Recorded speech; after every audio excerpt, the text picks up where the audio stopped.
Hello again, everyone, and welcome back to Reddit Aliens. I'm John, and as always, thank you so much for being here. Good topic? Let's do it.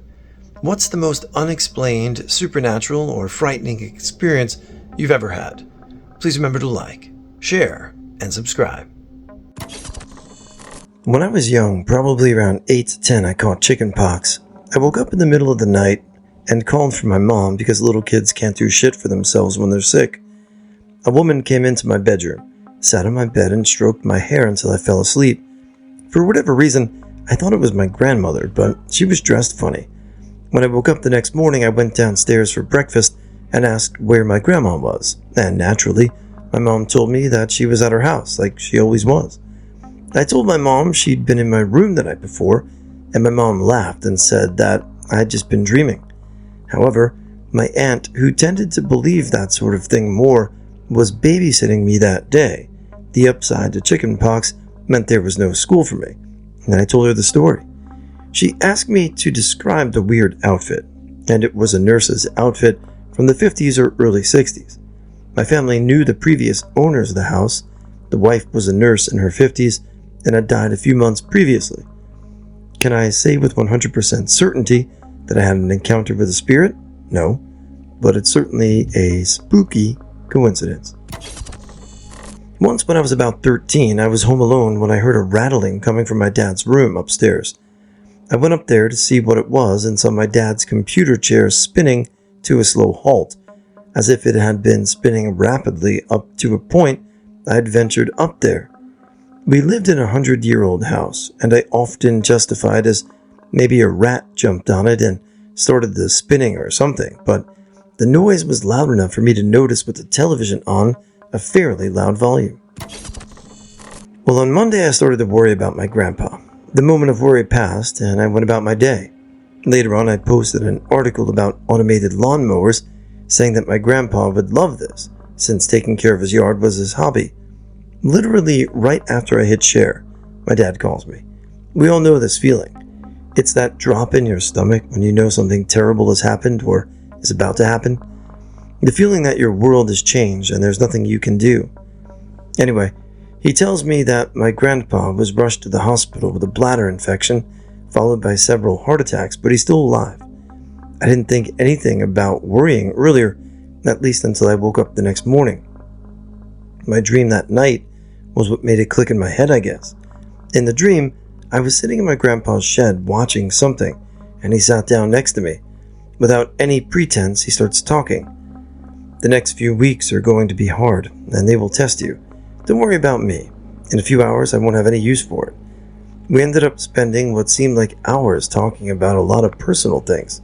Things I honestly didn't know or didn't remember about my grandpa. Most of which my dad and his brother have confirmed to be true, although a little exaggerated apparently. Grandpa didn't die until around noon on Tuesday. Pretty much just a few hours, a 3-hour time difference after my dream. I'm not religious, nor will I be, but for F's sake, what the F?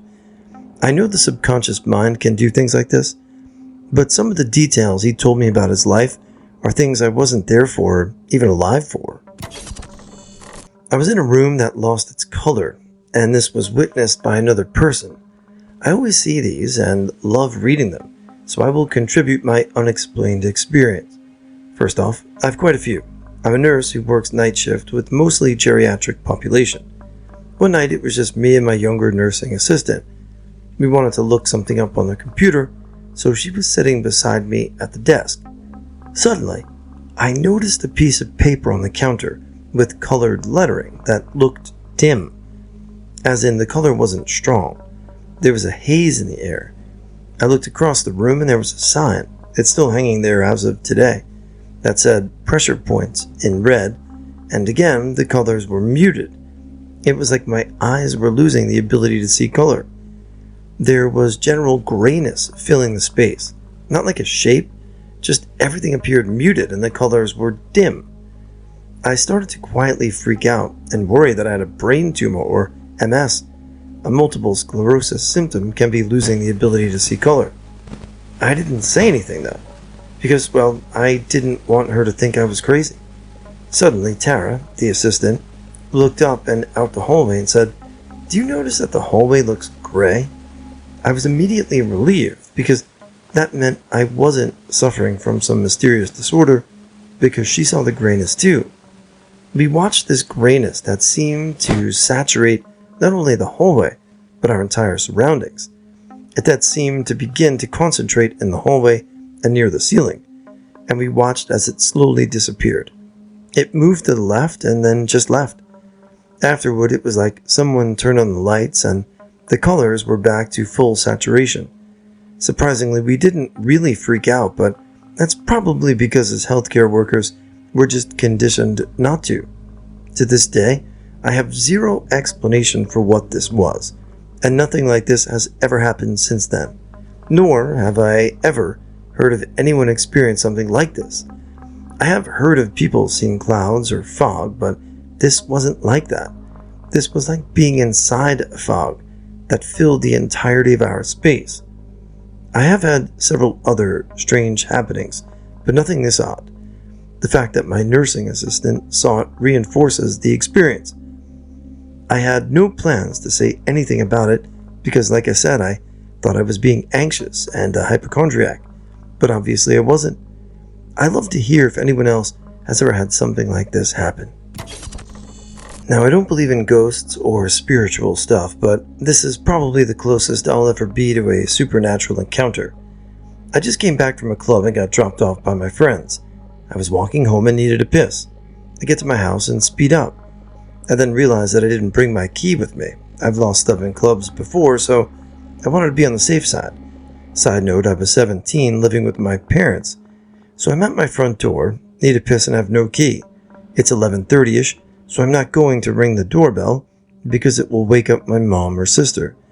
I aggressively knock on the front door window. I know my dad will hear it. Side note, my front door window is not clear. It's got patterns over it, so you can't make out a face, but you can make out objects. Here's the creepy shit. Through my window, I see a red figure walk out of my back room and open the door for me. I thought it was my dad, but when the door opened, literally no one was there. No one was behind the door. No one was in the corridor or anything. It was like my dad opened the door and disappeared. But then my dad comes out the back room wearing a white t-shirt. At that point, I was creeped the F out because I 100% don't have my key on me. And a red figure that magically disappeared let me into my own home. It creeps me out to this day, but this isn't made up, I promise. I've posted this in previous threads, but when a thread comes up where I can post it, I will take the opportunity if it means I may get some more opinions on the matter. I mean, it could have been some spirit, maybe the monster in your closet that was in a good mood and just wanted to let you in. Or it was dad, maybe some movement of light. I don't know.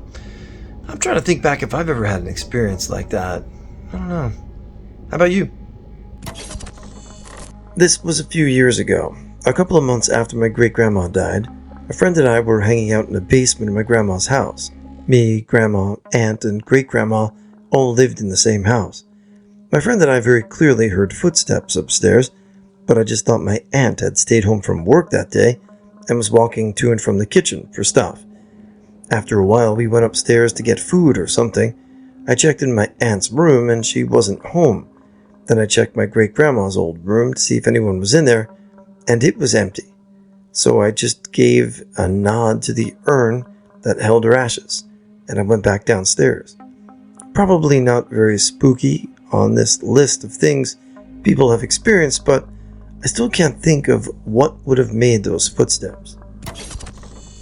My family owns a cottage on a lake. This lake has a cottage on it 80 years ago, but 3 teenage girls died when it burned down.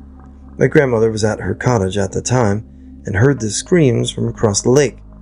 Every year around the date, early August I believe, she could still hear the screams. Whatever that was just a form of PTSD, right? Wrong. My father, who wasn't even born when the fire happened, started hearing the screams when he was young. Out of 4 kids, he was the only one to hear them. And when I was younger, I started hearing them. The screams echo across the lake, but only my dad and I seemed to hear them. It's terrifying.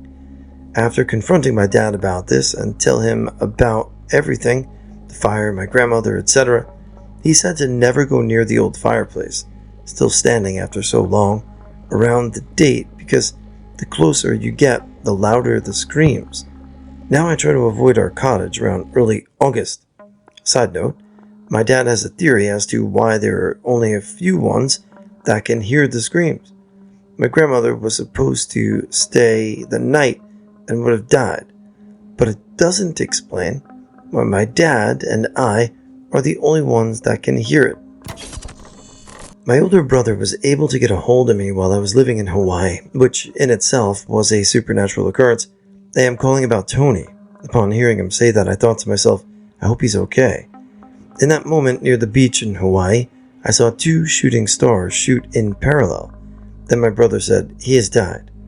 The funny thing is that I was very calm. Even though I had heard the words, I knew he was alright. His best friend Eric woke up to milk his cows in Tillamook, Oregon, the morning of Tony's death. When he got the call from my older brother about Tony, Luke said, Eric, I'm calling about Tony. Eric said, yeah? He was just here helping me milk the cows. Luke said, I don't know how. Tony died last night.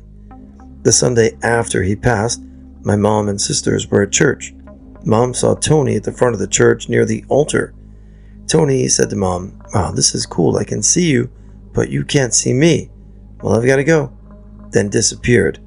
I believe there's an afterlife. Our son was about a week old, and I had gotten up in the middle of the night to feed him formula. I'm the devil, I know, so my wife could sleep. He wasn't settling down, so I brought him into the bed with us to let him sleep on my chest. I nodded off after a bit, and all of a sudden, it felt like a cacophony of women's voices screamed at me, "You're killing him!" I woke up with my heart beating like crazy, trying to figure out who was yelling at me. Then I realized my son had rolled off and fell in between me and my wife, face down between the pillows. Had I stayed asleep, death was a high probability for the little guy, as he was all swaddled and couldn't move. The only thing I've ever experienced I can't really explain, and I'm one skeptical dude. As a funeral director's son, I spent a lot of time wandering funeral homes. As a result, I'm rather numb to the whole haunted house shtick, and I'm not terribly bothered by bodies unless I know them personally. I spent many a weekend playing my N64 in the office of the crematorium, while my dad burned a few bodies for a spare shift. Anyway, the point of the thread. Despite the abundance of deaths, my family and I only really have had one encounter with the paranormal. I was maybe 7. Some knobhead had lost his keys, so my dad was called to look up the building. We went with him, and the idea of going to the movies afterwards. I'm wandering around my dad's office, checking lights and alarms and whatnot, and my mom is looking around the viewing room. She liked the pictures of collages they'd make on the deceased family to stand around and reminisce about. I hear my dad say, "All right, let's go." I met them in the hallway connecting the main viewing rooms near the entrance, and my mom asks, "Is everyone else here?" Employee name might still be here, but I thought they had left as we arrived. Why? The employee whose name I forgot was a young man. Well, I was in the main hall, and I saw an old man walk across to the other end of the hall from room 5 to 6. Oh, that's Jerry. People see him sometimes. Apparently, this funeral home was haunted by an old man named Jerry. Not sure why the name. Dad says no one recognized him. It was just a name they picked. He liked to stroll the halls, turn lights back on after they had been locked up for the night, and flutter flowers without a breeze of wind. Dad said he must have been waiting around for us and to leave so he could F with the lights my dad had just made sure were off. I live in New Jersey, and one night we decided to go look for some of the creepy places described in Weird New Jersey. It's a book with all kinds of creepy stories, people, places, etc. located in New Jersey. We went looking for this tunnel that was called something like the Gateway to Hell, that was supposed to be the entrance to hell. and was located under some train tracks in Clifton, New Jersey. We had no idea which train tracks though, so we went looking. As we drove under some random train tracks, for no apparent reason, it went so hot in the car, easily 20 degrees warmer in seconds. Then that car that already had the heat on because it was winter. My friend pointed out that the thermostat in the car should have read like 30 to 40 degrees Fahrenheit. It was up at 105. This was supposed to be the outside temperature. This all happened in a matter of about 15 seconds. Then we got about 30 feet past the underpass, and it all went back to normal. We noped out of that kind of art scene after a little while, not knowing what to think. I've seen some shit in my day, but a few stick with you. Only the really unbelievable stuff do I truly hold in my heart as something unknowable. Ironically enough, for me to acknowledge it as such, I have to have seen it. In my life, I've only encountered 3 unknowable things. The first is love, as cliche as it sounds. The second is the grace of God, however far-fetched that may sound to some of you. The third is what I believe to be the only truly evil things that exist. There are words to describe what it was. Some call them skinwalkers, but to me, it was just a monster. I can think of nothing more apt. It was my junior year of high school in a small town, and I was driving my father's silver Subaru Outback. The reason I was driving his darling that night was simple. I had a date with my then and current girlfriend. We'd seen some bad movies in the theater and had some Thai food that was the opposite of our movie-going experience. I was driving her home when I felt sort of an eerie chill all about me.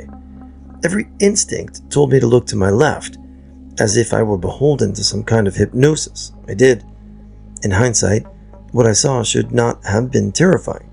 Under the white light of the moon, I saw it there. It was lean, tall, and broad. It had a bestial curvature over its spine that made it look like it was stalking prey perpetually. Perhaps it was. I thought it was transient at first. They were common out there, where she lived, and she slowly, moderately, to get a better look. I regret that to this day. As my car became more sluggish, so did my perception of time, as the figure came into focus.